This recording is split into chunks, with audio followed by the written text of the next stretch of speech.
오늘 이야기할 인물은 기생의 아들로 태어나 승려가 되었다가 결국 나라의 실권을 쥐게 된 파란만장한 인생을 살았던 인물입니다. 바로 고려 무신정권 7번째 집권자 최양의 이야기인데요. 그런데 최양이 죽고 나서 불과 11개월 만에 60여 년간 이어져 온 최씨 무신정권이 막을 내리게 되죠. 지금부터 최씨 무신정권 3번째 집권자이자 고려 무신정권 7번째 집권자 최양에 대한 이야기를 시작해보겠습니다. 최양은 1209년 최후의 아들로 태어났죠. 그런데 그의 출생 자체가 당시로서는 엄청난 핸디캡이었습니다.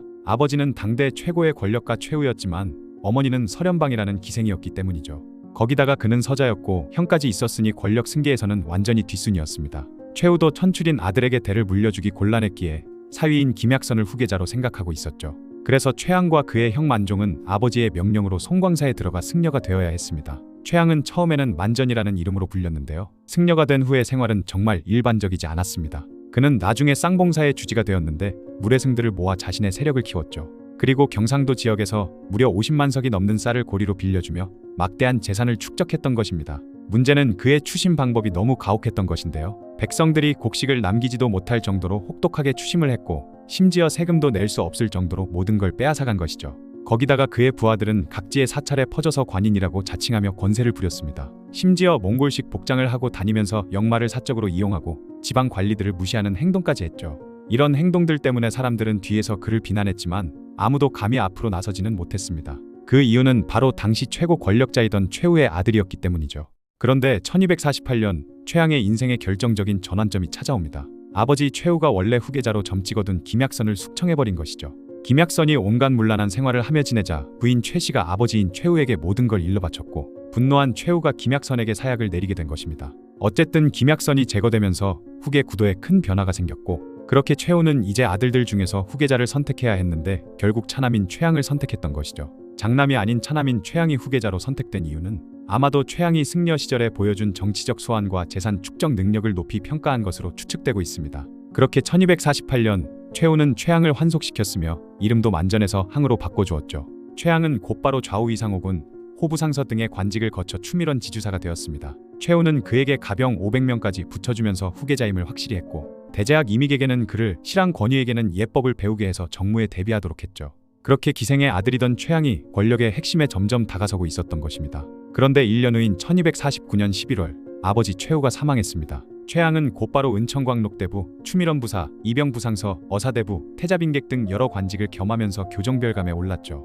드디어 할아버지 최충원, 아버지 최후에 이어 최씨 정권의 3대 집권자가 된 것입니다. 그런데 최양의 첫 행동은 정말 충격적이었는데요. 아버지가 죽은 지 이틀 만에 상복을 벗고 아버지의 첩과 부적절한 관계를 맺었던 것이죠. 이 때문에 사람들의 지탄을 받았지만 최양은 전혀 개의치 않았습니다. 그런데 집권 초기 최양은 나름대로 민심을 얻으려고 노력했는데요. 먼저 무당과 잡기들을 개경성 밖으로 내쫓았고 지방에서 바치는 특산물 진상과 선박세를 면제했습니다. 그리고 백성들을 수탈하던 교정도감의 수회권을 폐지했고 선지사용 별감들도 파직시키는 등의 행동으로 인해 처음에는 어느 정도 민심을 얻을 수는 있었죠. 그런데 최양의 이런 개혁 의지는 오래가지 않았습니다. 파직시켰던 관리들을 다시 기용하면서 백성들의 실망을 샀으며 아버지에게서 물려받은 저택을 더 크게 확장하면서 점차 사치와 향락에 빠지기 시작했던 것이죠. 바로 권력을 잡자마자 본성이 드러난 것이었습니다. 그런데 최양의 가장 충격적인 행동 중 하나는 계모 대씨를 독살한 사건인데요. 대씨는 최후의 후처였는데 그녀에게는 오승적이라는 아들이 있었죠. 문제는 대씨가 과거 권력 경쟁자였던 김약선의 아들 김미를 지지했다는 점이었습니다.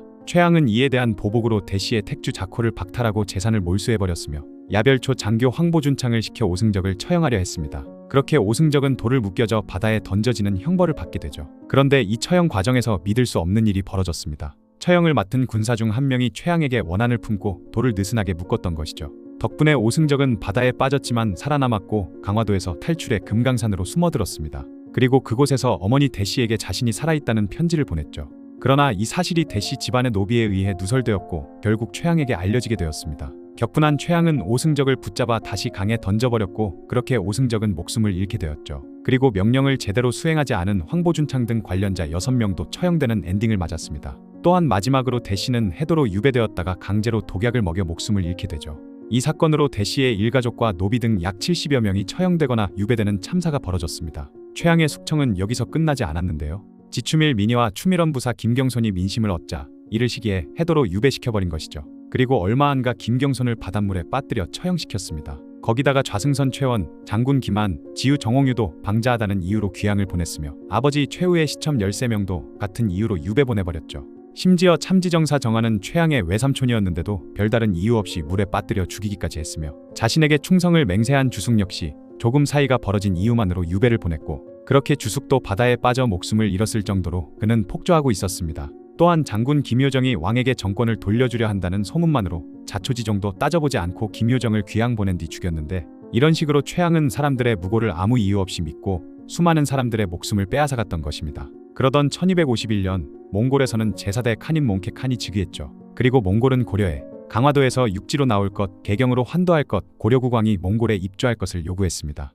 이에 최양은 사신 이현을 몽골로 보내면서 금년 6월에 출륙하겠다고 거짓 약속을 했고 몽골은 이를 확인하기 위해 이현을 억류하고 독해와 아투 등의 사신을 고려로 보냈죠. 그리고 이들은 고종에게 약속대로 나오지 않으면 즉시 군사를 보내겠다고 으름장을 놓았습니다. 그러자 최양은 겉으로는 응하는 척하면서 승천부에 새로운 궁궐을 짓기 시작했죠.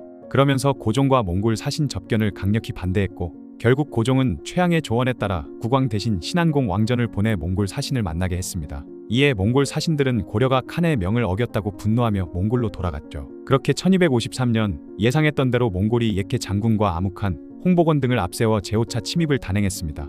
육지의 주요 지역들이 차례로 함락되어 잿더미가 되었고 수많은 고려 백성들이 목숨을 잃었죠. 이에 고려 조정에서는 태자나 안경공을 몽골에 보내자는 의견이 나왔지만 최양과 그 측근들이 몽골은 그들을 인질로 삼아 항복을 강요할 것이라며 강하게 반대했습니다. 최양은 무신 정권의 수장으로서 몽골에 굴복하는 모습을 보이는 것은 자신의 권력 기반을 약화시키는 일이 될 수도 있었기 때문에 극렬히 반대했던 것인데요. 1254년 충주성 전투에서 몽골군이 패배하고 예케가 병을 얻어 철수조짐을 보이자 그제서야 안경공 왕창을 몽골에 보내 협상을 진행했다고 하죠. 하지만 1254년 7월 이번에는 자랄타이가 이끄는 몽골군이 제6차 침입을 감행했습니다. 최양은 전국에 계엄령을 선포하고 백성들을 산성이나 해도로 대피시키도록 명령했죠. 하지만 이 과정에서 청주 주민들까지 섬으로 강제 이주시키는 등 부적절한 조치를 단행했으며 저항하는 자들의 재산을 파괴하는 폭압적인 방법까지 동원했던 것입니다. 이런 강압적인 정책 때문에 지방관을 살해하고 몽골에 투항하는 고려인들이 늘어나기 시작했죠.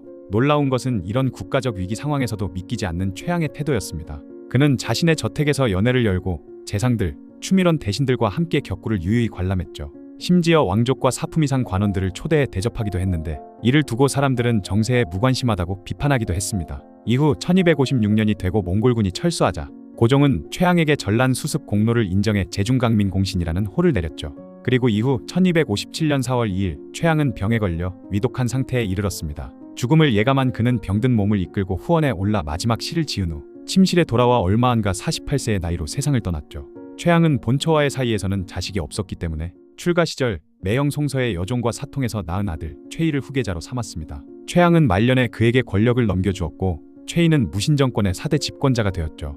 하지만 그로부터 얼마 지나지 않은 1258년 김준이 무오정변을 일으켜 최희를 제거하면서 최씨 정권은 완전히 몰락해버립니다. 절대 권력은 절대 부패한다는 말이 정말 틀리지 않았고 화무시비롱, 권불십년이라는 고사성어들도 틀린 점이 하나도 없다는 걸 최양의 예를 보면서 다시 한번 느끼게 되네요.